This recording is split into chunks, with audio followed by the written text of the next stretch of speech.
கொடைக்கானலில் பலத்த காற்றுடன் கூடிய சாரல் மழை பெய்வதால் கோடை விழாவின் முக்கிய நிகழ்வான படகு அலங்கார போட்டி தேதி குறிப்பிடப்படாமல் ஒத்திவைக்கப்பட்டுள்ளது.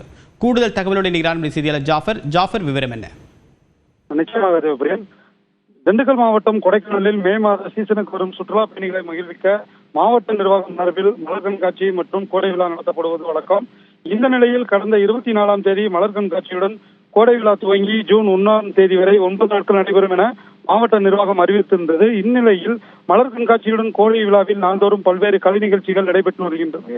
குறிப்பாக கோடை விழாவில் படகு போட்டி, சைக்கிள் போட்டி, கயிறு இழுக்கும் போட்டி, பானை உடைக்கும் போட்டி, மீன்பிடிக்கும் போட்டி உள்ளிட்ட பல்வேறு போட்டிகள் நடைபெறும்.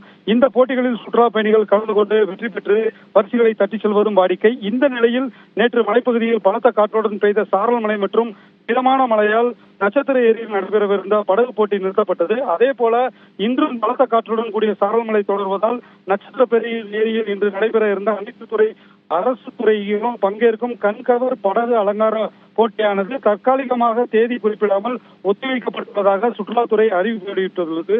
குறிப்பாக இந்த படகு அலங்கார போட்டியினை காண வந்த ஏராளமான சுற்றுலா பயணிகளும் உள்ளூர் பொதுமக்களும் காலநிலை மாற்றத்தால் ஏமாற்றம் அடைந்துள்ளனர். மேலும் கடந்த 2 தினங்களாக படகு குழாம்களில் படகு இயக்காமல் இருந்த நிலையில் இன்று துடுப்பு படகு சவாரி மட்டும் இயக்கப்படுவதும் குறிப்பிடத்தக்கது. தேவப்பிரியன், உங்களுடைய விரிவான தகவலுக்கு நன்றி ஜாஃபர் சாதிக்.